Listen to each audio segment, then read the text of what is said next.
You know, when I was young, I always kind of wanted to grow up to be the strong, silent type. I mean, it just seemed like iconic, manly men were always solo acts.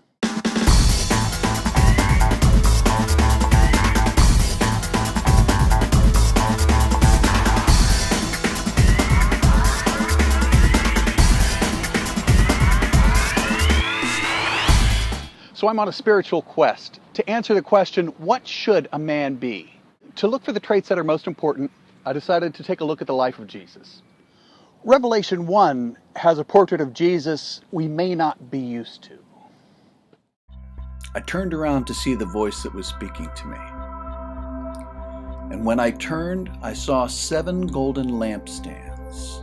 And among the lampstands was someone like a son of man, dressed in a robe, reaching down to his feet and with a golden sash around his chest.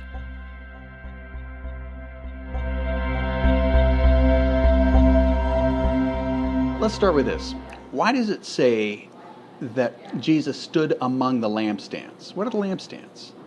Well, a little later in Revelation, it actually says that the lampstands are his people. We are the lampstands. Remember when Jesus was on the earth, he said, "You are the light of the world." So it's significant that he's not standing above the lampstands. He's not standing apart from the lampstands. He's standing among the lampstands. Jesus is highly relational. The ashtray and a paddle gamer, that's all I need.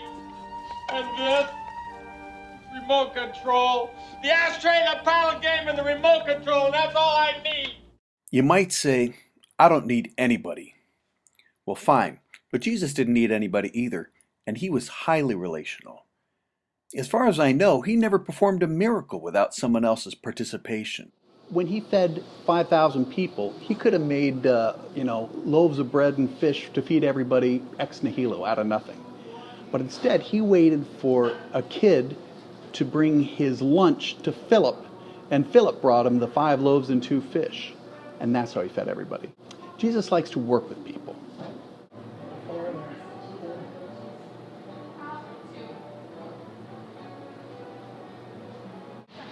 The religious leaders of the day accused Jesus of being a drunkard and a glutton.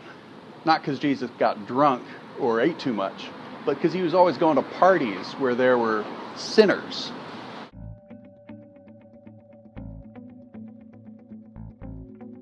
So this guy came up to Jesus and he had leprosy. And leprosy was this horrible skin disease, very contagious, and the law stated that if you had leprosy and you saw somebody coming down the road, you had to cross over to the other side. You had to cover your mustache and shout, "Unclean!" So this guy had not had personal contact with anybody for years. But he comes up to Jesus and he said, "If you're willing, you can make me clean." And Jesus said, "Oh, I'm willing." And then Jesus puts his hand on the guy's face and then heals him. He healed him on the inside before the outside. So at the end of your life, do you think you'll be saying, "I wish I'd gotten that bigger truck"? Nah. You'll be thinking about the people that matter to you most.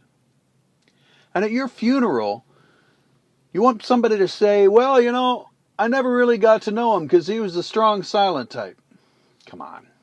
I'm the dude, so that's what you call me, Look, most of the time, honestly, I'm more comfortable being by myself. But if Jesus was a highly relational man, I'll be a highly relational man.